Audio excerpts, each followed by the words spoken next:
Hello hi എല്ലാവർക്കും നമസ്കാരം. ഞാൻ പേഴ്സണലി വളരെ മറവിയുള്ള ഒരാളാണ് കേട്ടോ. മറവി എന്ന് പറഞ്ഞാൽ ഒരു രക്ഷയില്ല. അങ്ങനെ ഒരാളാണ് ഞാൻ. പക്ഷേ എൻ്റെ ഫണ്ണി ഫാക്ട് എന്താ വെച്ചാൽ എൻ്റെ ഈ മറവി എപ്പോഴാണ് തുടങ്ങിയ വെച്ചാൽ ഞാൻ സ്കൂള് കോളേജ് എൻ്റെ കല്യാണത്തിന് മുൻപ് വരെ ഒന്നും എനിക്ക് ഈ മറവിയുടെ ഒരു പ്രശ്നങ്ങളും ഞാൻ ഫേസ് ചെയ്തിട്ടുണ്ടായിരുന്നില്ല. ആഫ്റ്റർ മാരേജിലോട്ട് കടന്നപ്പോൾ എനിക്ക് ഒത്തിരി മറവി വന്നു. അതിനുശേഷം മോള് കൂടി ആയപ്പോൾ എൻ്റെ മറവിയുടെ കാര്യം ഏകദേശം തീരുമാനമായി എന്നാണ് എനിക്ക് തന്നെ ഫീൽ ചെയ്യുന്നത്. അതായത് ഒരു എക്സാമ്പിൾ പറയുകയാണെങ്കിൽ ഇപ്പം നമ്മൾ ഒരു 10 സാധനം മേടിക്കാൻ കടയിലോട്ട് പോവാണ്. നിങ്ങൾ ഓർക്കണം, ഞാൻ ലിസ്റ്റ് എഴുതി വെച്ചിട്ടാണ് കടയിലോട്ട് പോകാറുള്ളത്. ഫിസിക്കലായിട്ടും ഉണ്ടാവും ഡിജിറ്റലായിട്ടും ഉണ്ടാവും. 2 ലിസ്റ്റുകളാണ് എൻ്റെ കയ്യിൽ ഉണ്ടാവാറുള്ളത്. പക്ഷേ ഞാൻ സാധനം മേടിച്ചിട്ട് തിരിച്ചു വരുമ്പോൾ ഈ 10 സാധനങ്ങളുടെ ഒരു ലിസ്റ്റിൽ ഏകദേശം 6 സാധനങ്ങളായിരിക്കും ഞാൻ മേടിച്ചിട്ടുണ്ടാവുക. ബാക്കി 4 സാധനങ്ങൾ പെൻഡിങ് ആയിരിക്കും. അല്ലെങ്കിൽ ലിസ്റ്റ് ചെയ്തിരിക്കുന്ന 10 സാധനങ്ങളിൽ വീണ്ടും ഒരു 6 സാധനം എനിക്ക് ആഡ് ചെയ്യാനുണ്ടാവും. ഞാനത് ലിസ്റ്റ് എഴുതുമ്പോൾ മറന്നിട്ടുണ്ടാവും എന്നുള്ളതാണ് ഫാക്റ്റ്. ഞാൻ ചിലപ്പോഴൊക്കെ ചിന്തിക്കാറുണ്ട്, ഇതൊരു അസുഖമാണെങ്കിൽ എനിക്ക് ആരെങ്കിലും ഡോക്ടറെ കൺസൾട്ട് ചെയ്യാലോ എന്ന്. പക്ഷെ ഞാൻ പലപ്പോഴും കേൾക്കാറുണ്ട് മറവിയൊന്നും ഒരു അസുഖമല്ല എന്ന്. അൽഷിമേഴ്സ് അല്ല ഞാൻ പറയുന്നത്. എനിക്ക് തോന്നുന്നു എൻ്റെയൊക്കെ ഒരു 50 ഇയേഴ്സിൽ എനിക്ക് അൽഷിമേഴ്സ് വരുന്നതാണ് ഞാൻ തന്നെ വിചാരിക്കുന്നത്. കാരണം ഞാനങ്ങനെ എല്ലാവരിൽ നിന്നും കേട്ട് കേട്ട് കേട്ട് കേട്ട് ഇപ്പൊ എൻ്റെ മോള് വരെ പറയാറുണ്ട് എൻ്റെ അമ്മയ്ക്ക് ഭയങ്കര മറവിയാണെന്ന്. കാരണം അത് അവളുടെ മനസ്സിലോട്ട് വരെ ഫീഡ് ആയി കഴിഞ്ഞു. അപ്പോ ഞാനൊരു മറവിയുള്ള ഒരു വ്യക്തിയാണ് എന്നുള്ളത് എന്നെ പോലെ തന്നെ എൻ്റെ ചുറ്റുമുള്ള എല്ലാവർക്കും അറിയാം. അതൊരു ഭയങ്കര വലിയ ക്രെഡിറ്റ് ആയിട്ടൊക്കെ മറ്റുള്ളവർ പറയുന്നത് ഞാൻ കേൾക്കാറുണ്ട്. ഞാൻ ഉള്ളിൻ്റെ ഉള്ളിൽ എനിക്കൊരു വളരെ വലിയ വിഷമം ഉണ്ട് കേട്ടോ അത് കേൾക്കുമ്പോൾ. അത് ഞാൻ കേൾക്കാതിരിക്കാൻ വേണ്ടിയിട്ട്, അല്ലെങ്കിൽ എൻ്റെ മറവി ഞാൻ ടെസ്റ്റ് ചെയ്യാൻ വേണ്ടിയിട്ട് ഞാൻ കുറെ മെമ്മറി ഗെയിംസ് ഒക്കെ മേടിച്ചിട്ടുണ്ടായിരുന്നു. പക്ഷെ എല്ലായ്പ്പോഴും ഞാൻ കോൺസെൻട്രേറ്റ് ചെയ്ത് കളിച്ചിട്ടുണ്ടെങ്കിൽ ഞാനായിരിക്കും വിന്നർ. അപ്പോ മറവി എന്നെ ആ സാഹചര്യങ്ങളിലൊന്നും എനിക്ക് മറവി എന്ന് പറയുന്ന ഒരു പ്രശ്നമല്ല. പിന്നെ എവിടെയാണ് മറവി? എൻ്റെ ഡേ ടു ഡേ ലൈഫിലാണ് എനിക്ക് മറവി വരുന്നത്.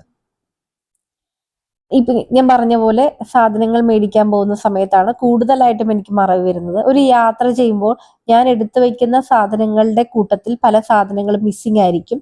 ഒരു യാത്ര പോകുന്നത് ഓൾറെഡി പ്ലാൻഡ് യാത്രയാണെങ്കിൽ ഞാൻ ഒരു മാസം മുമ്പ് തന്നെ എൻ്റെ പാക്കിംഗ് തുടങ്ങിയിട്ടുണ്ടാവും. ലിസ്റ്റ് ഇടൽ തൊട്ടുള്ള കാര്യങ്ങൾ ഞാൻ പേഴ്സണലി ചെയ്യും. ഏതൊക്കെ ഡ്രസ്സ് കൊണ്ടുപോകണം, ഏതൊക്കെ എടുത്തു വെക്കണം, ഏതൊക്കെ ഷൂസ്, ഏതൊക്കെ ചെരുപ്പ്, എന്തൊക്കെ സാധനങ്ങൾ, കോസ്മെറ്റിക്സ്, അങ്ങനെ എല്ലാ സാധനങ്ങളും, മോളുടെ പോട്ടി, വാട്ടർ ബോട്ടിൽ, ഇങ്ങനെയുള്ള കാര്യങ്ങളൊക്കെ ഞാൻ ഫിസിക്കൽ ലിസ്റ്റ് ഉണ്ടാക്കി വെക്കും. എനിക്ക് എഴുതുന്നത് ഭയങ്കര ഒരു ഇഷ്ടമുള്ള കാര്യമാണ്.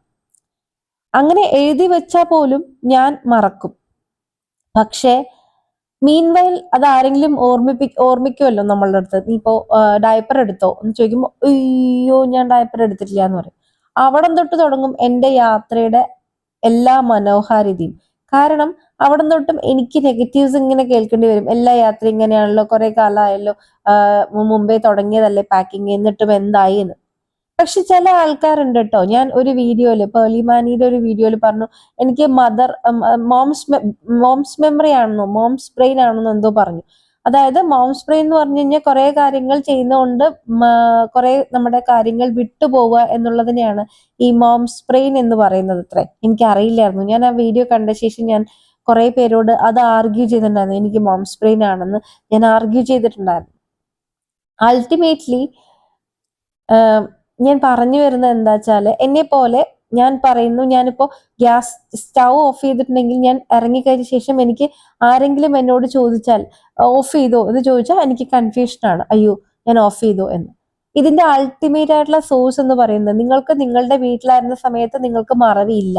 പക്ഷെ അതിനുശേഷം ആഫ്റ്റർ മാരേജ് അല്ലെങ്കിൽ ആഫ്റ്റർ നിങ്ങൾ ഒരു ഡെലിവറിക്ക് ശേഷം നിങ്ങൾക്ക് മറവി വരികയാണെന്നുണ്ടെങ്കിൽ നിങ്ങളുടെ ബ്രെയിൻ ഒത്തിരി കാര്യങ്ങൾ പ്രോസസ്സ് ചെയ്യുന്നു.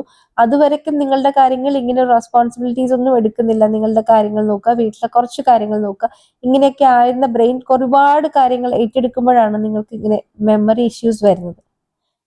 ഇത് നിങ്ങൾക്ക് കൺസൾട്ട് ചെയ്യാവുന്നതേ ഉള്ളൂ. അതല്ലെങ്കിൽ നിങ്ങൾക്ക് തന്നെ അതിനെ എന്താ പറയാ നേരെയാക്കാവുന്നതേ ഉള്ളൂ. പക്ഷെ ultimately you are taking too much of strain. അതാണ് അതിൽ അടിവരയിടേണ്ട കാര്യം. ചില ആൾക്കാർ പറയാറുണ്ട് നമുക്കിവിടെ വെച്ച് നിർത്താം, ഇങ്ങനെ ഒരു മറവി ഇത്രയും കാര്യങ്ങളുള്ള ഒരാളെ അല്ല ഞാൻ എക്സ്പെക്ട് ചെയ്തത്, എനിക്ക് ഇങ്ങനെ ഒരാളെ വേണ്ട എന്ന രീതിയിലൊക്കെ അതിന്റെ എക്സ്ട്രീമിൽ ചില ആൾക്കാർ പറയാറുണ്ട്. ചില ആൾക്കാർ okay cool, relax, what is next എന്ന് ചോദിക്കുന്ന ആൾക്കാരുണ്ട്. നമ്മുടെ നമ്മുടെ കൂടെയുള്ള ആൾ ചെയ്യേണ്ട ഒരു കാര്യം എന്ന് പറയുന്നത് എന്താ വെച്ചാല് അവരാദ്യം റിലാക്സ്ഡ് ആവുക, അവർ കാമാവുക, അതിനുശേഷം എന്താണോ അയാൾ മാറുന്നത് അതിന് എന്ത് ചെയ്യാൻ പറ്റും എന്ന് ചിന്തിക്കുക. തല പോണ കാര്യമൊന്നും ആയിരിക്കില്ലല്ലോ മിക്കവാറും പേരും മറന്നിട്ടുണ്ടാവുക. ഒരു സൊല്യൂഷൻ ഇല്ലാത്തൊരു കാര്യമൊന്നും ആയിരിക്കില്ല. അപ്പൊ അതുകൊണ്ട് തന്നെ കൂടെയുള്ള ആളുടെ കോപ്പറേഷൻ ആണ് തീർച്ചയായിട്ടും ഇവർക്ക് വേണ്ടത്. അപ്പൊ അത് എപ്പോഴും നിങ്ങൾ മനസ്സിൽ വെക്കുക.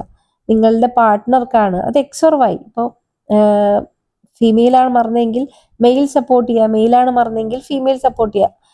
ബോയ്സിനും അതായത് ജെൻസിനും ഉണ്ടാവാറുണ്ട് കേട്ടോ ഇങ്ങനത്തെ മെമ്മറി ഇഷ്യൂസസ് ഒക്കെ ഒത്തിരി ഉണ്ടാവാറുണ്ട്. കാരണം ബിഫോർ മാരേജ് വരെ അവരവരുടെ എന്താ പറയാ ബാച്ചുലർ ലൈഫ് എൻജോയ് ചെയ്ത് കൊണ്ടുപോയി മാത്രമാണ് അവരുടെ ഒരു കാര്യം എന്ന് പറഞ്ഞത്. അതിനുശേഷം പച്ചക്കറികള്, കുട്ടി, മറ്റേ വീട്ടിലെ കാര്യങ്ങൾ, അങ്ങനെ ഇങ്ങനെ എന്നൊക്കെ വരുമ്പോൾ അവരുടെ ബ്രെയിനും ഈ ജോലി ഇതെല്ലാം കൂടി ആവുമ്പോൾ ഉണ്ടാവുന്ന ബ്രെയിൻ ഓവർ സ്ട്രെയിൻ ചെയ്യുന്നതുകൊണ്ട് തന്നെ അവർക്ക് മറക്കും. ഒരു എക്സാമ്പിൾ പറയാം, നമ്മൾ ഈ പച്ചക്കറി വാങ്ങിക്കാൻ പറഞ്ഞു വിടുമ്പോൾ 4 സാധനങ്ങൾ പറഞ്ഞ 2 എണ്ണം മാത്രം കൊണ്ടുവരുന്ന കുറെ തമാശ സീനുകൾ നമ്മൾ പലയിടത്തും കണ്ടിട്ടുണ്ട്. അത് എന്ന് പറയുന്നത് ഈ റെസ്പോൺസിബിലിറ്റീസ് ഒരുപാട് ഏറ്റെടുക്കുമ്പോൾ ഉണ്ടാവുന്ന ബ്രെയിനിന്റെ കൺഫ്യൂഷനാണ്. അപ്പൊ സിംപ്ലി ഇത്രയേ ഉള്ളൂ. ആരാണോ മറക്കുന്നത് അവരുടെ കൂടെയുള്ള ആൾ ഒന്ന് സപ്പോർട്ട് ചെയ്താൽ തീരാവുന്നതേ ഉള്ളൂ. അതിന് നിങ്ങൾ നിലവിളിച്ചിട്ടോ അതിന് നിങ്ങൾ അവരെ വഴക്ക് പറഞ്ഞിട്ടോ, അല്ലെങ്കിൽ ഒരു യാത്ര പോവുകയാണെങ്കിൽ നിങ്ങൾ ആ യാത്ര തുടങ്ങുന്ന തൊട്ട് അവസാനിക്കുന്നവരെ അവരോട് വഴക്കുണ്ടാക്കിയിട്ടോ ഒന്നും കാര്യമില്ല. അത് നടന്നു കഴിഞ്ഞിട്ടുള്ള ഒരു കാര്യമാണ്, നമുക്കതിനെ മാറ്റാൻ ഒരിക്കലും പറ്റില്ല. അപ്പോ കൂടെയുള്ള ആൾ ചെയ്യേണ്ടത് അവരെ റിലാക്സ്ഡ് ആക്കുക, നിങ്ങൾ സ്വയം റിലാക്സ്ഡ് ആവുക, സപ്പോർട്ട് ചെയ്യുക, ഇത്രയേ ഉള്ളൂ. അപ്പൊ അത്രയേ ഉള്ളൂ ഇന്നത്തെ വീഡിയോ. എല്ലാവരും സപ്പോർട്ട് ചെയ്യുക, ഷെയർ ചെയ്യുക, ലൈക്ക് ചെയ്യുക. ബൈ.